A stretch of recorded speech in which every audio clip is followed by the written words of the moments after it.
Welcome to the Deep Dive. We sift through the noise to bring you what really matters.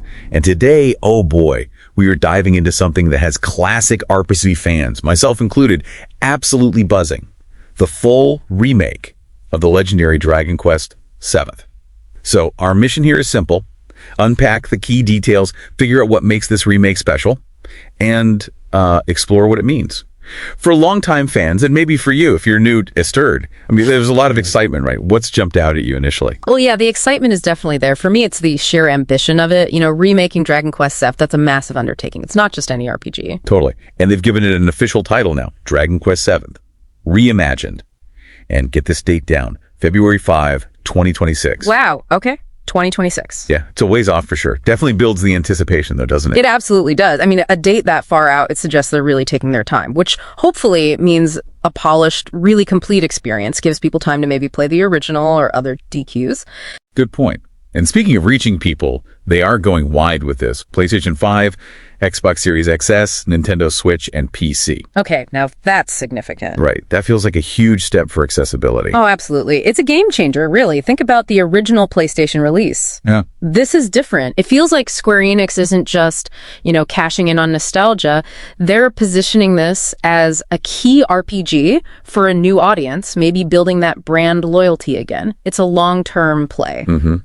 Now, let's get into the visuals. This is where it gets kind of interesting. You might expect that HD 2D style, right? Like Octopath or the Dragon Quest III remake that's coming. Yeah, that's become almost the go-to for these classic revivals. But nope, they're not using it. Instead, it's a completely new, fully 3D art style. People are saying it looks kind of like Dragon Quest II. Isn't that a bit of a risk, moving away from HD 2D? That's a really good question. It is a bit of a gamble, maybe.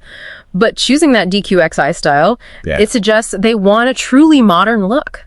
A complete graphical overhaul. It's less retro remake and more reimagining in line with their latest big entry. Allows for, a grander scale maybe. They're likely betting that the polish of that modern 3D look will grab more people, especially new players. Consistency across the brand, perhaps. Okay, that makes sense. They also mentioned updated gameplay mechanics and a streamlined narrative. Yeah. Now, I remember the original DQVA, amazing game, but wow, it's long, like really long. Oh, yeah. Notoriously so. So streamlined narrative sounds appealing, but also maybe a tiny bit worrying. Like, what if they cut too much? That is the million-dollar question, isn't it? Especially for veterans. The goal, they say, is accessibility for newcomers. So streamlined probably means, well, maybe tightening up the pacing, less backtracking, perhaps. Addressing some of those parts that really tested your patience. But yeah, it's a super delicate balance. How do you modernize it, make it flow better for today's audience without losing the heart and soul, or even just the weird little side stories that made it unique? Exactly. Finding that balance is key. It's about respecting the original vision while also acknowledging that, player expectations have changed. Hopefully they nail it. And one crucial point to underscore here. This isn't just another port or a touch-up.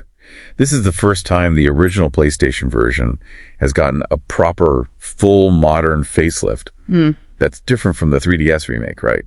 This feels bigger. Absolutely. That's a critical distinction. The 3DS remake was great for what it was, for the hardware, but it was still limited by being on a handheld. A full modern facelift for the PS1 original, built for today's consoles and PC, that implies something much more fundamental. We're talking ground-up reconstruction, aiming for potentially higher fidelity to the original scope and feel, just, realized with modern tech. It's preserving the essence while using all the new tools. So, to recap, Dragon Quest VII, reimagined, fully 3D, looking kind of like DQXY, hitting PS5, Xbox, Switch, and PC on February 5, 2026.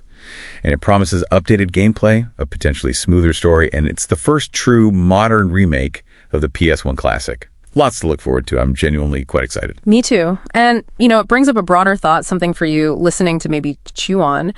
With these big, ambitious remakes becoming more common, how does this change how we even think about classic games? What does this constant evolution mean for game preservation versus modernization? It's fascinating. That's a really interesting question to leave things on. What part of this Dragon Quest VII reimagined news excites you the most? Definitely something to think about as we wait for 2026. We can't wait to see this adventure unfold.